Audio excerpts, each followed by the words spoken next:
Hello. Hello, ഉസ്താദല്ലേ? പറഞ്ഞോ. ഞാന് തിരക്കിലാണോ? ഇല്ല, പറ. ഞാൻ തൃശ്ശൂരിൽ നിന്നാണ് വിളിക്കുന്നത്. തൃശ്ശൂരോടെ? തൃശ്ശൂര് ടൗണിൽ തന്നെ അയ്യന്തോൾ എന്ന് പറയും. അയ്യന്തോള് എനിക്കറിയാം, പറഞ്ഞോ. ഞാന് പേപ്പറില് കണ്ടിട്ട് കുറെ നാള് മുപ്പാട് ഞാൻ ഫോണില് പേര് കേട്ടിട്ടുണ്ടായിരുന്നു. ഓ, എനിക്കൊരു വിഷമം പറയാനായിട്ട്. എന്താണ് പേരെന്താണ്? എന്റെ പേര് മനീഷ്. മനീഷ്. എത്ര വയസ്സുണ്ട്? എനിക്ക് ഇപ്പോ 34. 35. ജോലി എന്താണ്? ഞാന് ആശേരി പണിയുണ്ട് എനിക്ക്. ഓ, എവിടെയാ? തൃശ്ശൂരാ? തൃശ്ശൂര് തന്നെ. പുറത്തുണ്ടായിരുന്നു, പുറത്തേക്ക് പോക്കൊക്കെ നിർത്തി. ഇപ്പൊ തൃശ്ശൂര് തന്നെയാണ്. എന്താ പിന്നെ പുറത്ത് പോകാൻ എന്താ? പുറത്തേക്ക് അകത്തല്ല, തൃശ്ശൂർ ജില്ലയുടെ പുറത്ത്. ഓ, അങ്ങനെ പോവാത്ത എന്താ? അവിടെ പണിയില്ലാഞ്ഞിട്ടാണോ?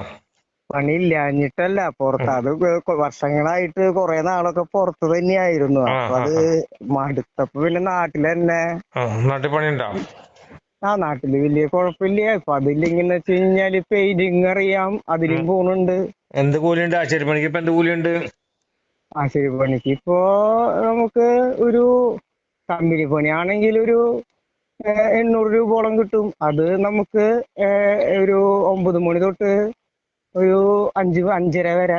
അത് കഴിഞ്ഞിട്ട് വിട്ട് ഒരു 8 മണി വരെ നിന്ന് കഴിഞ്ഞാല് 1.5 തച്ചെന്ന് പറയും. അപ്പൊ അതിന്റെ പകുതിയും കിട്ടും നമുക്ക്. അപ്പൊ 1200 കിട്ടും. 1200 കിട്ടും. ചില സ്ഥലങ്ങളിൽ മണിക്കൂറിനായിരിക്കും പൈസ. മണിക്കൂറിന്. അതായത് 5 മണി വിട്ട് കഴിഞ്ഞ് കഴിഞ്ഞാൽ പിന്നെ മണിക്കൂറിനായിരിക്കും പൈസ നമുക്ക് കിട്ടാം. പിന്നെ അതേപോലെ തന്നെ പൂജാ ഫീൽഡും കൂടി ഉണ്ട്. പൂജയ്ക്ക് പോണ പരിപാടിയും കാര്യങ്ങളൊക്കെ ഉണ്ട്. അതും കൂടി അറിയാലോ. അതും കൂടി അറിയാം. പൂർണ്ണമായിട്ട് പഠിച്ചിട്ടില്ല, എന്നാലും അത്യാവശ്യം അറിയാം. ഓരോരുത്തർ വിളിക്കുമ്പോ കൂടെ ചെല്ലും. ക്ഷേത്രങ്ങളിലൊക്കെ അങ്ങനെ പോവാറൊക്കെ ഉണ്ട്. അപ്പൊ ഞാന് ഒരുപാട് നാളായി ഇങ്ങനെ വിളിക്കണം എന്ന് വിചാരിക്കുന്നു. പോകുമ്പോ 1000, 1200 ഉണ്ടല്ല. ഇവിടെ മറ്റേ ചില സ്ഥലത്തൊക്കെ വിളിക്കുമ്പോ മലപ്പുറത്തൊക്കെ 1000, 1200, 1300 ഒക്കെ വാങ്ങണ്ടല്ലോ അവിടെ ആൾക്കാര്. അതുണ്ട്. കമ്പനി പണിക്ക് കുറയും. മറ്റേ പാർട്ടിക്കാർ വിളിക്കാൻ കൂടുതലും. നമ്മള് ഈ അടുത്ത് പുറത്തുള്ള വർക്കുകൾ അതുമാതിരി ഒറ്റപ്പണികളൊക്കെ ആണെന്ന് നമുക്ക് 1000, 1200 രൂപ കൂലി കിട്ടും. കമ്പനിയിൽ സ്ഥിരമായിട്ട് നിക്കണതല്ല. അപ്പൊ അത്രയ്ക്ക്, അതായത് സ്ഥിരം പണി ഉണ്ടാവും, എന്നും ഉണ്ടാവും. ഞായറാഴ്ച ആണെങ്കിൽ ഞായറാഴ്ചയും പോവാം. ഫർണിച്ചറാണോ കമ്പനി? ഫർണിച്ചർ അല്ല, എനിക്ക് ഇന്റീരിയലാണ്. ഇന്റീരിയൽ കബോർഡ് വർക്കുകളാണ് കൂടുതൽ. നല്ല പരിപാടിയാ. പരിപാടി ഇപ്പൊ നാടൻ പണിയൊക്കെ കുറഞ്ഞു വന്നുകൊണ്ടിരിക്കല്ലേ. മരപ്പണികളൊക്കെ കുറഞ്ഞു. ഇപ്പൊ കംപ്ലീറ്റ് ഫ്ലൈവുഡ്, ബ്ലോക്ക് വുഡ്, അങ്ങനത്തെ വുഡുകളുടെ നല്ല പരിപാടിയാ. പണി പഠിച്ചാൽ നല്ല ഫീൽഡാ. അതെ, സ്വന്തമായിട്ടൊക്കെ എന്തെങ്കിലും ചെയ്താൽ മെച്ചപ്പെടുന്ന ഫീൽഡ്. സ്വന്തമായിട്ട് വരുമ്പോ സ്വന്തമായിട്ട് ചെയ്യുന്നുണ്ട്. ഞാനും എന്റെ അനിയനും അത് തന്നെയാണ് പരിപാടി. അപ്പൊ എനിക്ക് വർക്ക് ഉണ്ടെങ്കിൽ അവൻ വരും, അവന് വർക്ക് ഉണ്ടെങ്കിൽ ഞാൻ അവന്റെ കൂടെ പോകും. അങ്ങനെ തീരെ വർക്ക് ഇല്ലെങ്കിൽ പെയിന്റിങ് അറിയാം. പെയിന്റിങ്ങിന് വർക്കുകൾ വരുമ്പോ അതിനെ പോവാറുണ്ട്. കൈത്തൊഴിൽ പഠിച്ചത് നന്നായി. അങ്ങനെ എന്താണ് പ്രശ്നം? എന്താണ് ഞാനെന്റെ പ്രശ്നം എന്ന് പറയുകയാണെങ്കില് സ്നേഹബന്ധം തന്നെയാണ് പ്രശ്നം. അതൊരു വലിയ പ്രശ്നം എന്ന് പറയാനായിട്ട് ഉണ്ടാവില്ല, എന്നാലും ഒറ്റ ഒരു ഇതുകൊണ്ട് രണ്ട് കല്യാണവും കാര്യങ്ങളൊക്കെ അങ്ങോട്ടും ഇങ്ങോട്ടൊക്കെ പറഞ്ഞു വെച്ചിട്ടുണ്ടായിരുന്നതാ. ഒറ്റൊരു പ്രശ്നം കൊണ്ട് അത് എന്റെ കുടുംബക്കാരും അവരുടെ കുടുംബക്കാരും അങ്ങോട്ടും ഇങ്ങോട്ടും മിണ്ടാണ്ടായി. പക്ഷെ 15 വർഷം ഞങ്ങള് സ്നേഹത്തിലായി. അത്രയ്ക്കായി. ഒരു കുഴപ്പമില്ലാണ്ട് ഇങ്ങനെ മുന്നോട്ട് ഇങ്ങനെ പോയിക്കൊണ്ടിരിക്കുകയായിരുന്നു. വേറെ പ്രശ്നങ്ങൾ പിന്നെ എന്റെ വീട്ടിലും കുറച്ച് പ്രശ്നങ്ങളും കാര്യങ്ങളൊക്കെ ഉണ്ട്. ദോഷങ്ങൾ കാര്യങ്ങളൊക്കെ ഉണ്ട്, ഇല്ലാന്ന് പറയാൻ പറ്റില്ല. അങ്ങനെ ആള് സൈക്കോളജിസ്റ്റ് ആണ്. ആള് സൈക്കോളജി PG എടുത്തോ? PG കഴിഞ്ഞു. ജോലിക്ക് കയറി ഇപ്പൊ. അപ്പൊ ഡോക്ടർ തന്നെ ഒരുവിധം PG എടുത്ത ഡോക്ടറുടെ സാന്നിധ്യം. അപ്പൊ MCL എന്ന് പറഞ്ഞിട്ടൊരു കോഴ്സും കൂടി ഉണ്ടെന്ന് പറഞ്ഞു. അത് കഴിഞ്ഞ ഡോക്ടറേറ്റ് കിട്ടും എന്നാ പറയണത് ആള്. അങ്ങനെ ഇരിക്കെ പെട്ടെന്ന് ആളിങ്ങനെ നാട്ടിൽ നിന്ന് പോയപ്പോ മധ്യപ്രദേശിലാണ് PG ചെയ്തത്, ഇന്ദിരാഗാന്ധി യൂണിവേഴ്സിറ്റിയില്. അങ്ങനെ PG ഒക്കെ എഴുതിയെടുത്തു. പിന്നെ അങ്ങനെ ഒരുപാട് എക്സാമുകളൊക്കെ ആൾ എഴുതിയല്ല, അതും പാസ്സായിട്ടൊക്കെ പോയി നല്ല രീതിയിലൊക്കെ പോവായിരുന്നു. ഇപ്പൊ ഒരു വർഷമായി തികഞ്ഞു. വർഷം ആവണമെന്ന് തോന്നുന്നു. ഉം. ആള് പെട്ടെന്ന് ചെറിയ പ്രശ്നങ്ങളും കാര്യങ്ങളൊക്കെ, കല്യാണത്തിന്റെ കാര്യങ്ങളൊക്കെ അങ്ങനെ പറഞ്ഞ്, പിന്നെ ആള് ജോലി തിരക്കാണ് ആളുടെ മെയിൻ പ്രശ്നമായിരുന്നത്. പക്ഷെ നമ്മൾ ആണുങ്ങൾക്ക് അത്, അവരെ വിളിക്കുമ്പോ നമ്മൾ ആണുങ്ങൾക്ക് അത് അറിയേണ്ട ആവശ്യമുണ്ടായിരുന്നില്ല. മാറിയില്ല. അപ്പൊ ഞാന് മനസ്സുകൊണ്ട് ഇങ്ങനെ വീട്ടിലിങ്ങനെ വിഷമിച്ചിരിക്കുക. അങ്ങനെയൊക്കെ ആയപ്പോ എന്റെ വീട്ടുകാര്, അനിയനും, എനിക്ക് രണ്ടനിയന്മാരും ഒരു അനിയത്തിയുണ്ട്. അനിയന്മാരും അമ്മയും അനിയത്തിയും ഒക്കെ, ഒരു അനിയനെ ഒഴിച്ച് ബാക്കി അവരൊക്കെ വിളിച്ചിട്ട് ഇങ്ങനെ പറഞ്ഞു, എന്താ നിങ്ങൾ തമ്മിൽ പ്രശ്നം, ഇത്ര നാളൊരു കുഴപ്പമില്ലാണ്ട് പോയിട്ട് സ്വന്തം മോളെ പോലെ കരുതിയതല്ലേ നിങ്ങളെ, പിന്നെ എന്താ പ്രശ്നം, അതും ഇതൊക്കെ ആയി. അങ്ങനെയൊക്കെ ആയപ്പോ ആള് പതുക്കെ ഇങ്ങനെ പെട്ടെന്ന് ഇവിടുന്ന് കൊല്ലത്തേക്ക് ജോലിക്ക് കയറി. അതിനിടയ്ക്ക് ഞാൻ അങ്ങോട്ട് പിറന്നാളിന്റെയും ഇതിന്റെ ബർത്ത്ഡേക്കൊക്കെ ഞാൻ അങ്ങോട്ട് തനിച്ച് പോയി ഗിഫ്റ്റും കാര്യങ്ങളൊക്കെ കൊടുക്കുന്നുണ്ടായിരുന്നു. പെട്ടെന്നായിരുന്നു അദ്ദേഹത്തിന്റെ ഒരു ഒരു അമ്മയുടെ അനിയത്തി പെട്ടെന്ന് മരിച്ചുപോയി. അത് എന്താ കാരണം എന്താ വെച്ച് കഴിഞ്ഞാല്, ഈ അമ്മയുടെ അനിയത്തിയുടെ ഭർത്താവ് പെട്ടെന്ന് സുഖമില്ലാണ്ട് കിടന്നു, ഷുഗറും കാര്യങ്ങളൊക്കെ ആയിട്ട്. അപ്പോ ആള് ഒരു ദിവസം രാവിലെ വിളിച്ചപ്പോ ആൾക്ക് എനക്കില്ല, ഹോസ്പിറ്റലിൽ നിന്നൊക്കെ വീട്ടിൽ കൊണ്ടൊന്ന് മരിച്ചു എന്നൊക്കെ പറഞ്ഞാണ് ഉഷാറായി വീട്ടിലേക്കൊക്കെ എത്തി. ആള് ഒരു ദിവസം രാവിലെ എനിക്കിപ്പോ എനക്കില്ലാണ്ടായപ്പോ ഈ അവിടുത്തെ അമ്മയുടെ അനിയത്തി എന്താ ചെയ്ത, 2 മക്കളുണ്ട്, പുതിയ വീട് പണിതിട്ട് വീട് പാർക്കലൊക്കെ കഴിഞ്ഞിട്ടേ ഉണ്ടായിരുന്നുള്ളൂ. ആള് പോയിട്ട് നേരെ പോയി കിണറ്റില്ല ചാടി. അപ്പൊ അവർക്ക് 2 ആൺമക്കളായിരുന്നു. അവര് വന്ന് നോക്കിയപ്പോ ചെരുപ്പ് കണ്ടപ്പോ അവരടിയില് എന്തോ ഇട്ട് തോണ്ടി നോക്കിയപ്പോ അവർക്ക് മനസ്സിലായി അമ്മ അതിന്റെ അടിയിൽ ഉണ്ടെന്നുള്ള കാര്യം. ഫയർഫോഴ്സ് ഒന്ന് എടുക്കുമ്പോഴേക്കും അവര് തന്നെ കെട്ടി പൊക്കി, ചെറിയ കുട്ടികളായിരുന്ന പൊക്കിയപ്പോ അപ്പോഴേക്കും പോലീസുകാർ വന്ന് പിടിച്ച് കയറ്റി. അതിനുശേഷം ആൾക്ക് ഭയങ്കരമായിട്ട്, അതിനുശേഷമാണ് ഈ പ്രശ്നങ്ങൾ തുടങ്ങിയത്. വിളിച്ച ഫോൺ എടുക്കില്ല. അപ്പൊ എന്നോട് പറയും, എനിക്ക് തിരക്കുണ്ട് കേട്ടാ, എന്റെ തിരക്ക് സൈക്കോളജിസ്റ്റ് എന്ന് പറയും പറഞ്ഞോടെ, ഇങ്ങനെ ആൾക്കാർ കൗൺസിലിങ്ങിനും കാര്യങ്ങളൊക്കെ വന്നോണ്ടിരിക്കുക, പിന്നെ ആൾക്ക് പ്രമോഷൻ അങ്ങനെ ഇതൊക്കെ, പിന്നെ ആള് വീട്ടിലെ കാര്യങ്ങളും കൂടി നോക്കുന്നോണ്ട്, വീട്ടിൽ വേറെ പൈസക്ക് ബുദ്ധിമുട്ടുണ്ട് അങ്ങനെ ഉണ്ടായിട്ടില്ല, എന്നാലും ആൾക്കൊരു സ്വന്തമായിട്ടൊരു നിലനിൽപ്പ് വേണം, അങ്ങനെ വലിയൊരു ആഗ്രഹമുള്ള ഒരു വ്യക്തിയും കൂടിയായിരുന്ന ആള്. അപ്പൊ ഈ സംഭവത്തിന് ശേഷം ആള് പെട്ടെന്ന് ഇങ്ങനെ പതുക്കെ ഇങ്ങനെ ആള് ഫോൺ വിളിക്കുമ്പോ എടുക്കാണ്ടായി, മെസ്സേജ് അയക്കലും കാര്യങ്ങളൊക്കെ കുറഞ്ഞപ്പോ ഞാൻ ഇടയ്ക്ക് വിളിക്കുമ്പോ പറയും, നല്ല തിരക്കാർന്നു, തീരെ വയ്യ, ഞാൻ കിടന്നോട്ടെ, എന്റെ അവസ്ഥ അങ്ങനെ. വീഡിയോ കോൾ ചെല്ലുമ്പോ എനിക്ക് മനസ്സിലാവും അവസ്ഥ അങ്ങനെയാണ്, അപ്പൊ അവിടെ കിടന്നോട്ടെ എന്ന് വിചാരിച്ചിട്ട് ഹോസ്റ്റലിൽ നിക്കണത്. അങ്ങനെ പയ്യെ തീരെ മിണ്ടാണ്ടായി. പിന്നെ അതിനിടയ്ക്ക് 2-3 വട്ടം ഞാൻ വിളിച്ചപ്പോ എല്ലാ കാര്യങ്ങളും പറഞ്ഞു. അമ്മ എന്നോട് അങ്ങനെ പറഞ്ഞു, എന്റെ ചേട്ടന്റെ അനിയത്തി എന്റെ അടുത്ത് കാര്യങ്ങൾ വിളിച്ചു പറഞ്ഞു, അവരെന്നെ ചീത്ത പറഞ്ഞു, താഴെയുള്ള അനിയൻ വിളിച്ച് ചീത്ത പറഞ്ഞു. അതിനുശേഷം ആള് ഭയങ്കരമായിട്ട് ഡള്ളായി. അപ്പൊ അദ്ദേഹം പറഞ്ഞു, എന്തായാലും 10-15 വർഷമായിട്ട് നമുക്ക് എല്ലാതും അറിയാം, പക്ഷെ എനിക്കൊരു വേറൊരു വിവാഹം ഒരിക്കലും ഉണ്ടാവില്ല ചേട്ടനല്ലാണ്ട്. എനിക്കും അങ്ങനെ തന്നെയാ. അല്ലെങ്കിൽ ആണെങ്കിൽ ഇപ്പൊ ഈ 10-15 വർഷത്തിനുള്ളിൽ ഞാന് വേറെ ഏതെങ്കിലും പെൺകുട്ടിനെ കണ്ടെത്തി എന്റെ കല്യാണം കഴിഞ്ഞാൽ ഈ 34 വയസ്സായി. പക്ഷെ അങ്ങനെ സ്നേഹിച്ചിരുന്ന ആൾക്കാരാർന്നെ പെട്ടെന്ന്. അപ്പൊ എനിക്കാണെങ്കില് എന്താ പറയാ, അതിനുശേഷം ഈ സംഭവത്തിന് ശേഷം എനിക്ക് ഉറക്കില്ല. എന്താ വെച്ചാൽ ദിവസോളം എന്ന് പറയുമ്പോ ഈ സംസാരിച്ച് മെസ്സേജ് അയച്ചിട്ട് സന്തോഷമായിട്ട് തല്ലുകൂടി അങ്ങനെയൊക്കെ സന്തോഷമായിട്ട് കിടക്കണ ആ സമയത്ത് പെട്ടെന്ന് ഇതില്ലാണ്ടായപ്പോ എനിക്ക് ഉറക്കില്ലാണ്ടായി തീരെ. അപ്പോന്ന് പറയുമ്പോ ഞാൻ അല്പം സ്വല്പം കഴിക്കുന്ന കൂട്ടത്തിലുള്ള ആൾ തന്നെയായിരുന്നു. ആ കഴിക്കല് വല്ലാണ്ട് കൂടി. അപ്പൊ അത് തന്നെത്താൻ പ്രശ്നങ്ങൾ അത് കൂടുതൽ വഷളാവും ചെയ്തു. പക്ഷെ ആ കുട്ടിക്ക് അറിയില്ല, എന്നാലും എനിക്ക് അത് വല്ലാണ്ട് ടെൻഷനായി. ആള് എന്നിട്ട് അവിടെ നിന്നോർത്തോണ്ട് ബോണ്ട് ചെയ്ത് കഴിഞ്ഞപ്പോ അവർ സർട്ടിഫിക്കറ്റ് ഒന്നും കൊടുക്കില്ല എന്ന് പറഞ്ഞു, ഇനി ചെയ്യേണ്ടി വരും എന്ന് പറഞ്ഞപ്പോ അവര് അവിടെ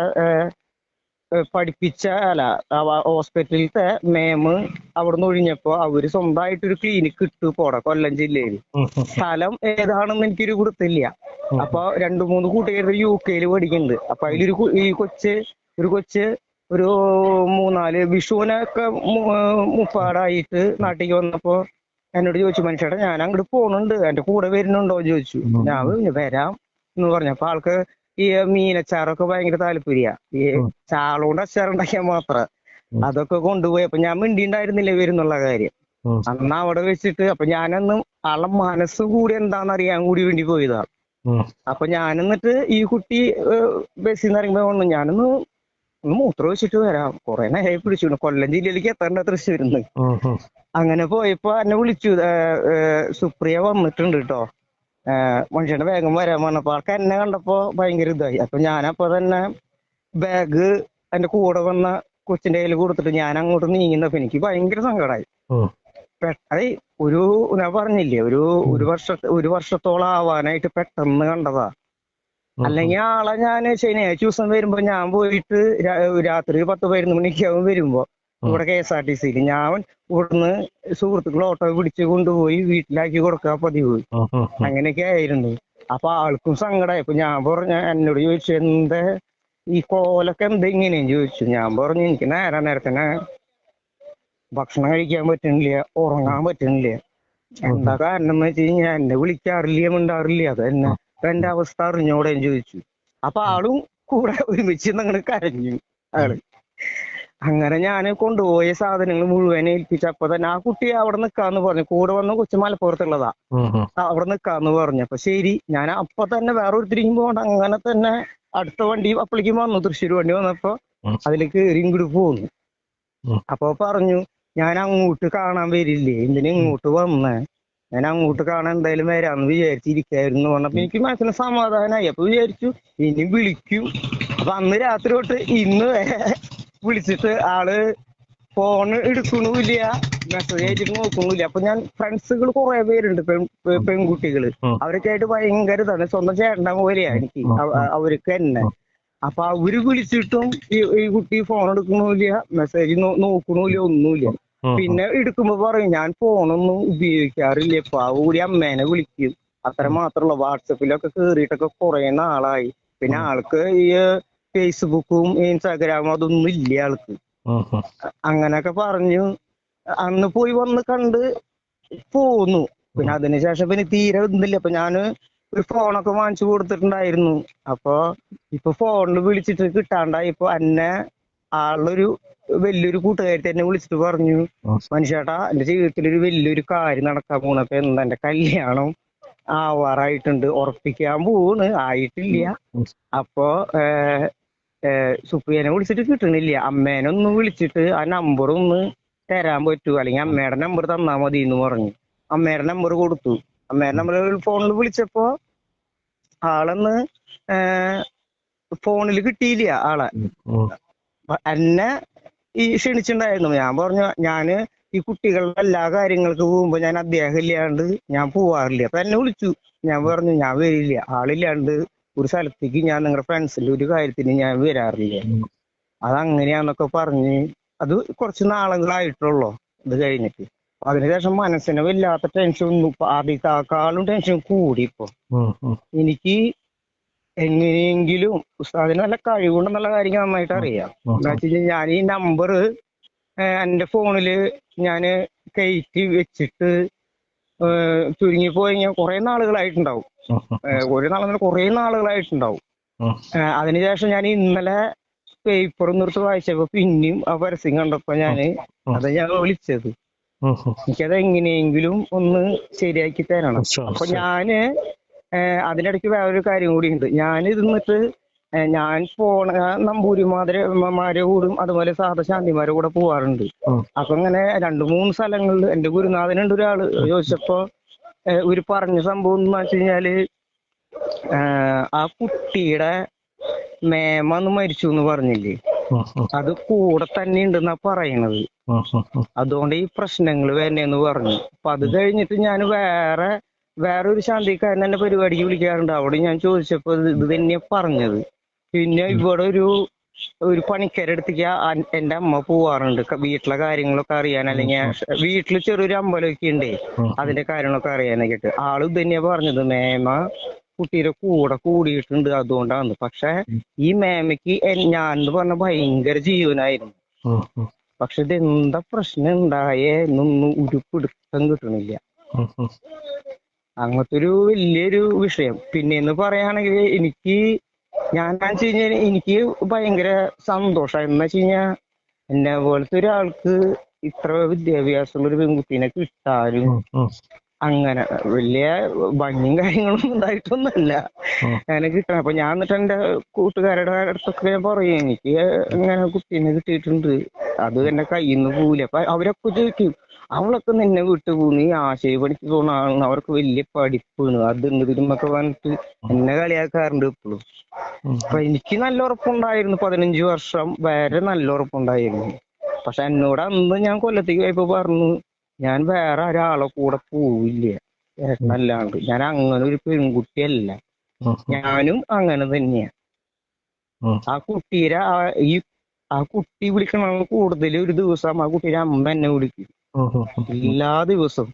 ഈ ശോഭ സെറ്റിലെ ജോലി ചെയ്യണത്, എന്തെങ്കിലും വിഷമമുണ്ടെങ്കിൽ എന്നോട് സംസാരിക്കുക. അപ്പൊ ഞാൻ എന്തെങ്കിലും സൊല്യൂഷൻ പറഞ്ഞു കൊടുക്കുമ്പോ അമ്മയ്ക്ക് അത് ഭയങ്കര സന്തോഷമാവും. അപ്പൊ അമ്മ അത് വീട്ടിൽ പോയിട്ട് സുഖമായി കിടന്നു ഉറങ്ങി, പിറ്റേ ദിവസം പിന്നെയും വിളിക്കും. കുഴപ്പമൊന്നുമില്ല ചേട്ടാ.